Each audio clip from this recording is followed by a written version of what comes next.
Hello, I'm Dr. Terry James Gingras, and this is Dr. G's ADHD Chat, a show trying to make the world safe for ADHDers, or at least a little safer. I'm a neuropsychologist and the father of two ADHD kids, possibly a wife, and I married into a whole family full of ADHDers. And frankly, I'm looking at my own family tree and wondering about a few of my relatives. Okay, today I want to talk about RSD, which, if you're not familiar with what that is, it's in the ADHD world, it's called rejection sensitive dysphoria. And it is actually, it's kind of an interesting, I don't know if I can really call it a diagnosis or not. It's not in the DSM. It's not in the DSM, any of them, five, whatever we're up. But it has been named. It was named by Dr. William Dodson, who's a psychiatrist in Colorado, and he just observed. He was in private practice. He wasn't doing a big deal, a lot of research. Clinicians, we don't usually do a whole lot of that. That's for people who work in universities. But anyway, he observed that ADHDers seem to have a lot more trouble with angry outbursts than regular, um, than neurotypical kids, certainly at least. And I'll tell you, I have a child that has whew, had some real special RSD outbursts, and when they first started, I didn't know what they were, and I was a psychologist, and I had never seen anybody that angry in my entire life. Actually, I was a little scared, because it's like, oh my God, have we got a bipolar here? We got a manic depressive kind of kid? Is what's going on? Uh, but it is unique to ADHD, and it is like ADHD. It's neurologically derived, and it's not like, well, like temper tantrums. Well, it's not a temper tantrum. Temper tantrums are usually some kind of a manipulation. If I get angry and kick my little footies, then maybe mom or dad will buy me a candy bar or that toy I want or whatever. There's usually a certain amount of manipulation to it. And, just, it's not really what we were calling it. It's not just rejection or that sort of thing. It's neurologic. Hey, son of a gun! It's neurologic. It's a combination of your dopamine, all the things that make you feel good about life, and all that stuff being really low. Maybe had a really tough day, with teachers, da da da da, or friends not liking you very much, or that sort of thing. And that combination of the lowered, excuse me, dopamine, and a couple of other things, but the dopamine just makes it simpler. Uh, with just a couple of those problems, it makes you more, um, just more. You're uncomfortable. You're actually physically uncomfortable because if your dopamine is real low and some of the other serotonin and some of those things are not where they need to be, it's actually physically painful. So, I mean, this uh, means that you've got somebody who's physically in pain and emotionally in pain. And a lot of times it's based on,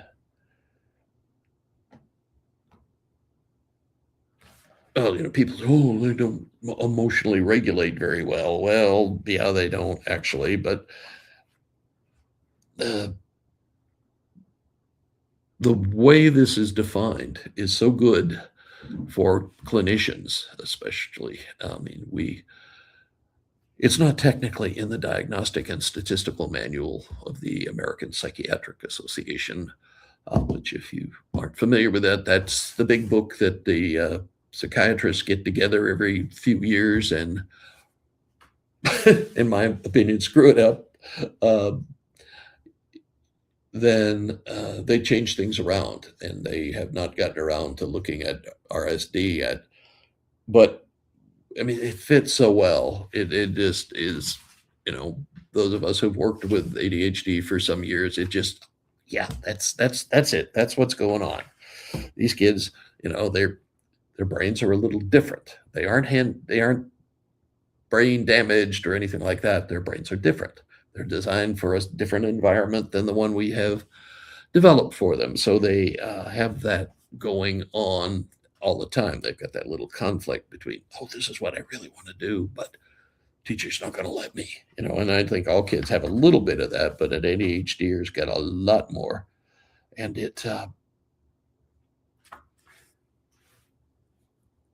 you've got a brain that's a little different, that matures at a little slower rate. You know, say they're about 3 years behind uh, a neurotypical kid in terms of neurologic development. They're not retarded. That's that's a whole different thing. They're not, or whatever we're calling it nowadays. But anyway, it's not because something is really wrong with them, but they have a lot more discomfort, and the combination of their brain maturing a little slower, the frontal lobes, which are the control mechanism, being a little bit behind the development of their emotional centers, and the fact that we have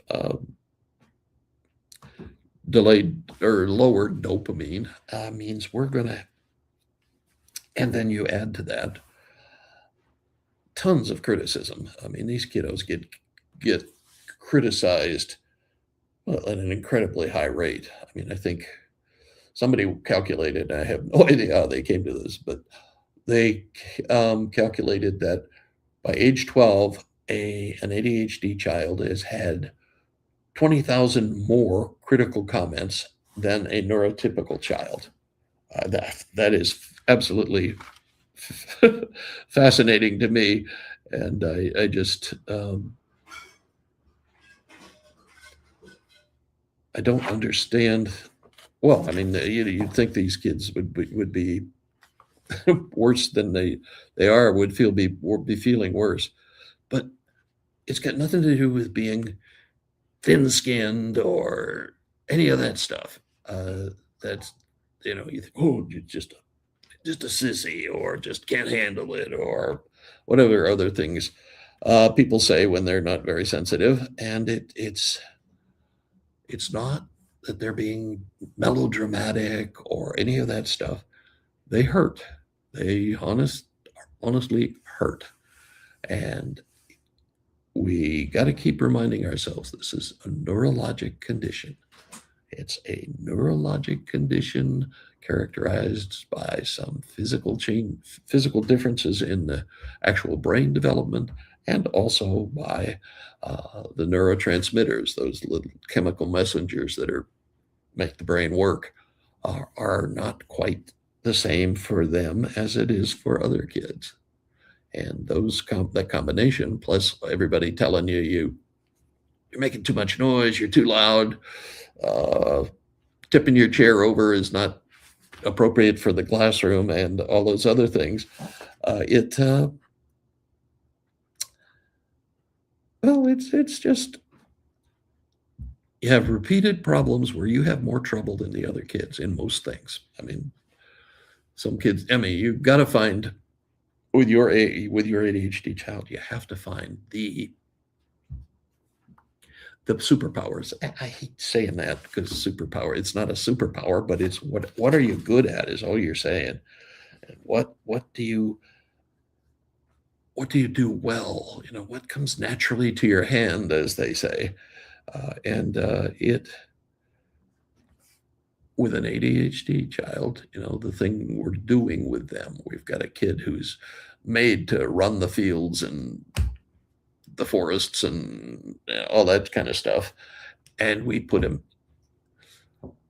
in a stuffy little building and we make him sit there for 6 or 8 hours, and not 8, but about 6 hours, I guess. And we make them sit still and be quiet and don't disrupt the teacher and don't disrupt the class and don't do that funny thing you were thinking about doing. Uh, and they get more criticism than most people. They're constantly being told to be quiet, to sit still, to, just be a nice neurotypical kid. And they're not neurotypical kids. And it just keeps happening over and over and over. And it doesn't matter how smart you are, you're still going to have some problems with RSD.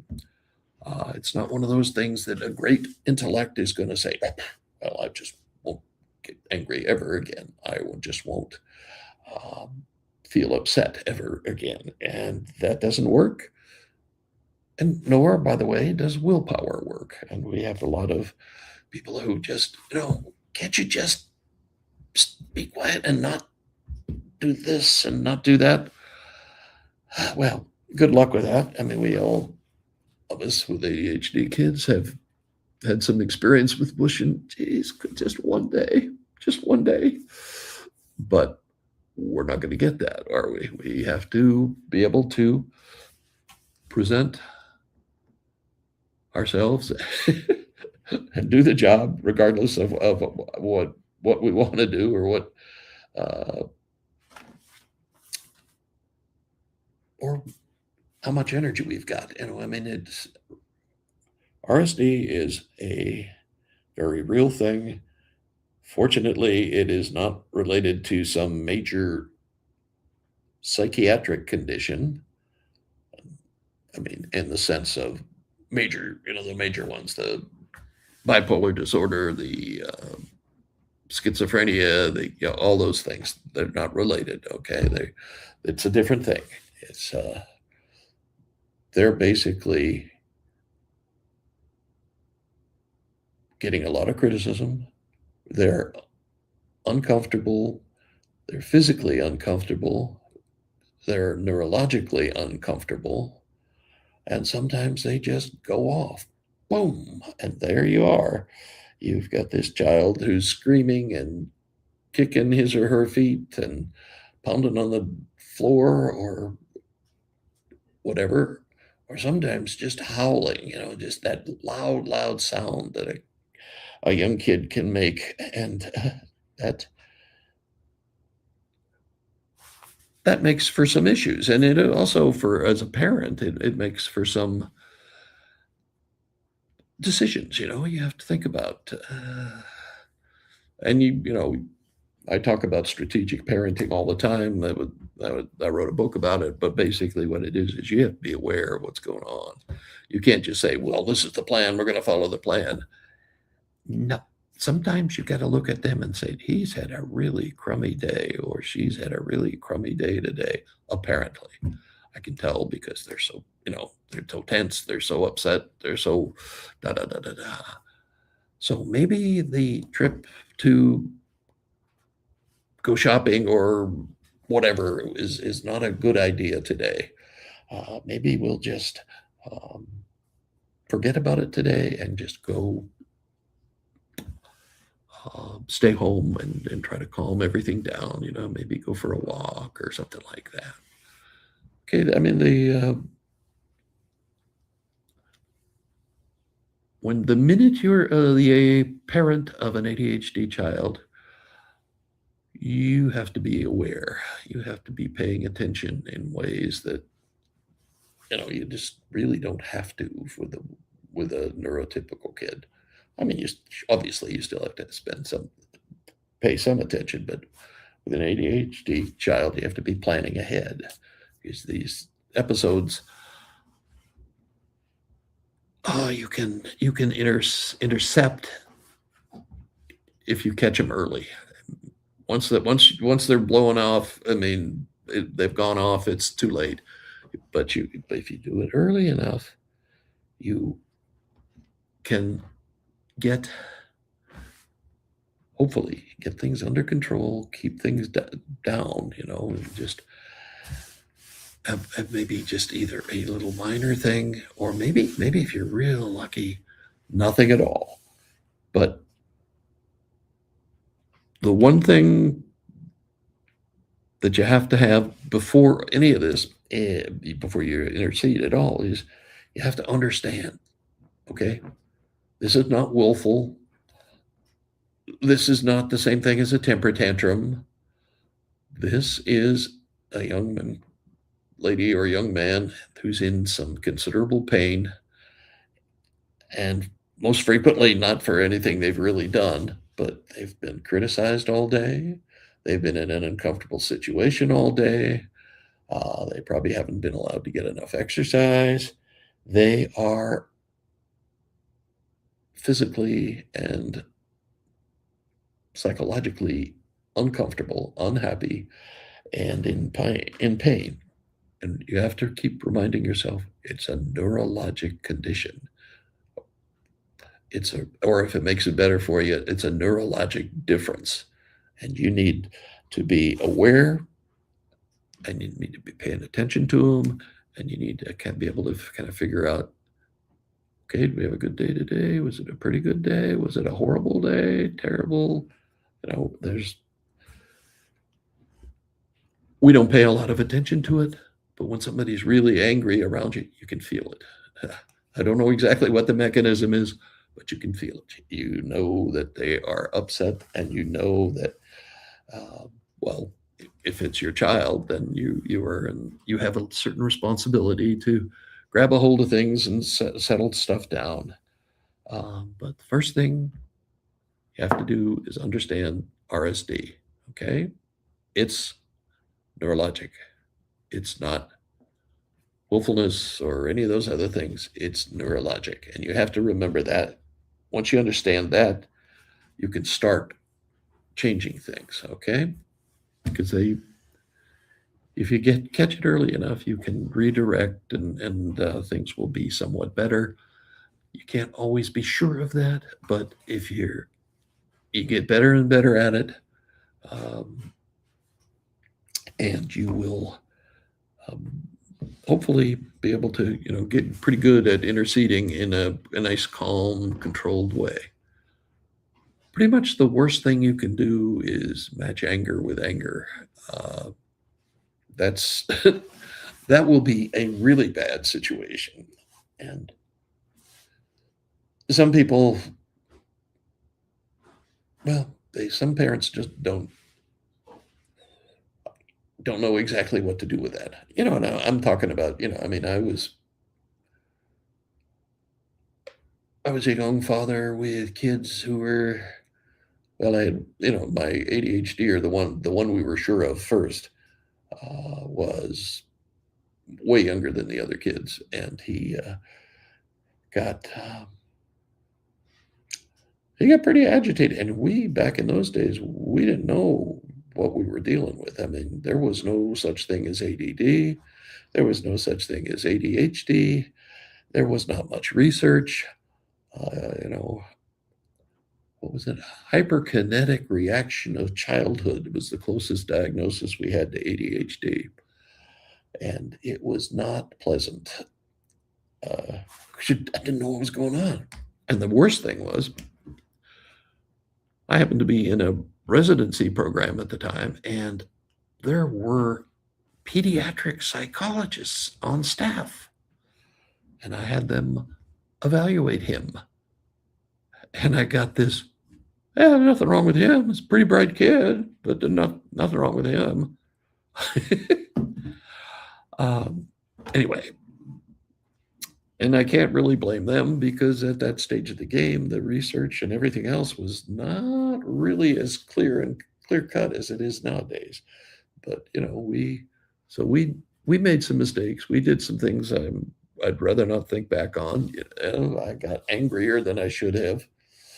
By that time, I'd been in the Air Force for a while, and I was used to giving orders and having people snap two.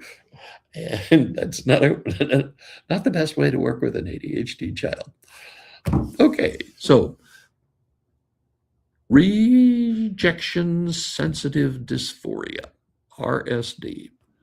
It's a thing. We all agree it's a thing.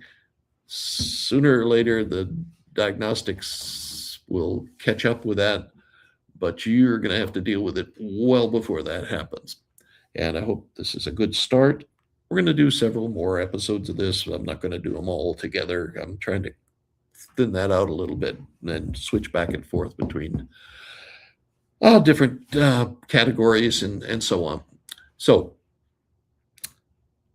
we will catch you on the next show. And I'm Dr. Terry James Gingrass. My website is terrygingrassphd.com. You can sign up for my newsletter, which is different stuff. I don't do all the same thing on all, my blog, my newsletter, and my podcast are not all the same. They're all at different stages, which is a bit of a juggling act, but that's what we do. Anyway, and you can also sign up for an evaluation for coaching, see if we can work together and if I can do something for you. Okay, so let me catch you next week. And in the meantime, remember, we're trying to make the world safer for ADHD. Bye.